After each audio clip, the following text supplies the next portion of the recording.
Halo semuanya, perkenalkan nama saya Novita Din dengan NIM 241324031. Jadi dalam video ini saya akan menjelaskan materi tentang kerjasama ekonomi internasional. Kerjasama ekonomi internasional itu menjelaskan tentang apa saja ya, kira-kira tujuan dan manfaatnya apa saja. Yang mengetahui silahkan komen di kolom komentar. Oke, sebelum saya menjelaskan materi terkait dengan kerjasama internasional, saya akan menyampaikan terlebih dahulu kompetensi dasar yang ingin dicapai. Yang pertama, mendeskripsikan kerjasama internasional. Yang kedua, menyajikan bentuk, manfaat, dan tujuan dari kerjasama internasional.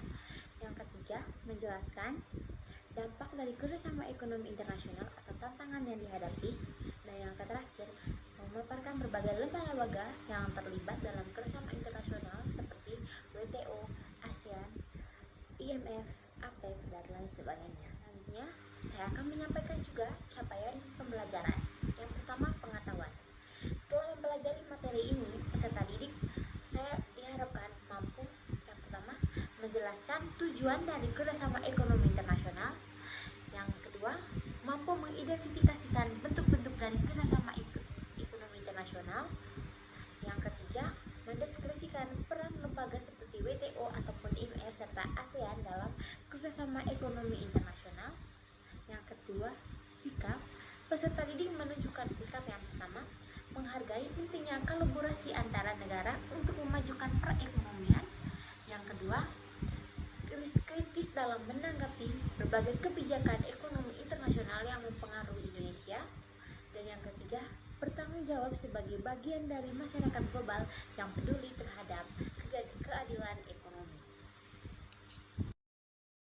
Kerjasama yang menunjukkan hubungan antar negara dalam bidang ekonomi dengan dasar kepentingan tertentu untuk dapat meningkatkan kesejahteraan ekonomi, pertumbuhan ekonomi, dan peningkatan struktur kegiatan ekonomi nasional. Selanjutnya, saya akan menjelaskan terkait dengan tujuan dari kerjasama internasional.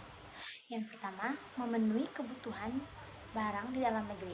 Nah, karena seperti yang kita ketahui, setiap negara kan mempunyai kekurangan dari masing-masingnya. Nah, dengan begitu, adanya kerjasama internasional untuk memenuhi setiap kebutuhan ataupun kekurangan dari setiap negara.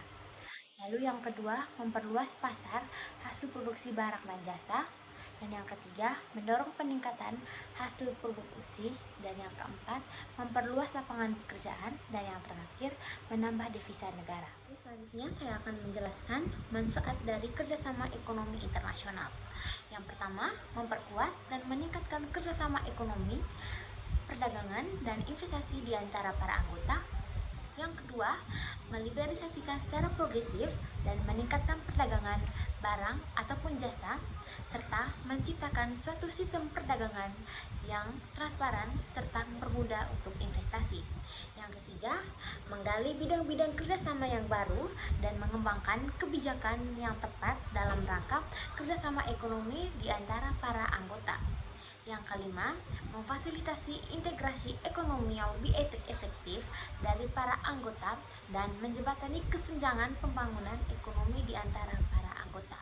Nah, seperti yang kita ketahui kan, di setiap negara itu kan baik itu infrastrukturnya ataupun sistem pendidikannya itu berbeda. Nah, di sini kerjasama internasional harus bisa menjembatani agar tidak adanya kesenjangan, baik itu kesenjangan pembangunan, pertumbuhan ekonomi ataupun yang lain sebagainya. Oke, selanjutnya saya akan menjelaskan bentuk-bentuk kerjasama internasional. Jadi, kerjasama internasional itu terbagi menjadi 4 bentuk, yaitu regional, multilateral, bilateral, dan juga antarregional. Yang pertama, yaitu ada bilateral. Bilateral adalah kerjasama yang melibatkan dua negara, contohnya itu Indonesia dengan Cina, ataupun Indonesia dengan Jepang, ataupun Indonesia dengan Amerika Serikat. Nah, di sini tujuannya mereka yaitu saling memenuhi kebutuhan ataupun kepentingan sesamanya, karena di setiap negara mempunyai kelebihan dan kekurangan masing-masing. Untuk kerjasama internasional yang kedua yaitu regional.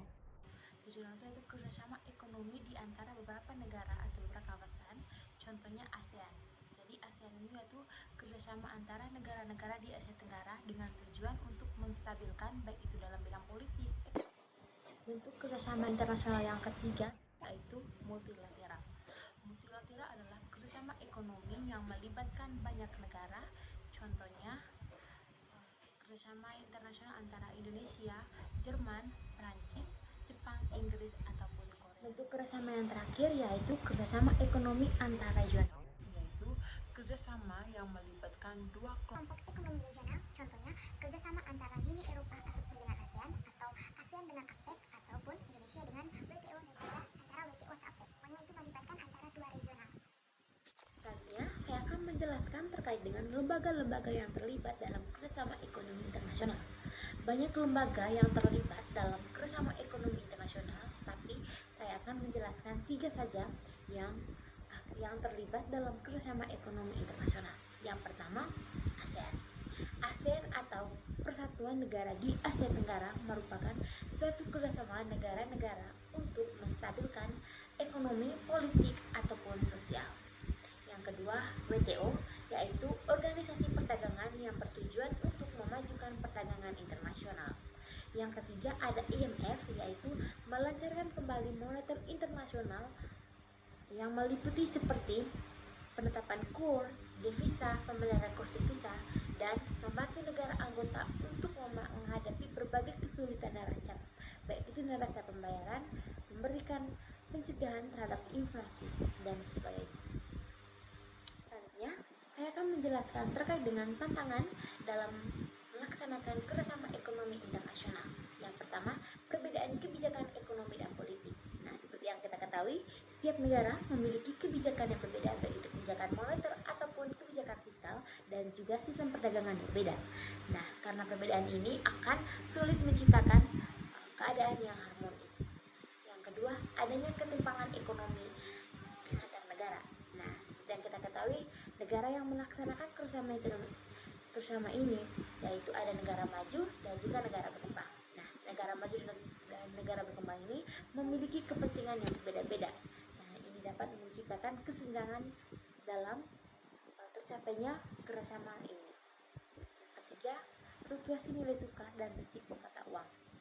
Ketidakstabilan nilai tukar dapat mempengaruhi profit ekspor impor dan investasi asing, serta negara dengan mata uang yang lemah sulit untuk masuk dalam pasar ekonomi global.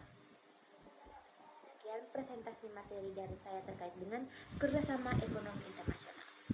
Nah, materi kerjasama internasional ini merupakan materi yang sangat penting dan harus kita pahami untuk memikir kritis terkait dengan bagaimana peran kita agar sebagai generasi selanjutnya mampu bekerja sama atau bersaing dengan negara-negara yang kedepannya akan bekerja sama dengan kita.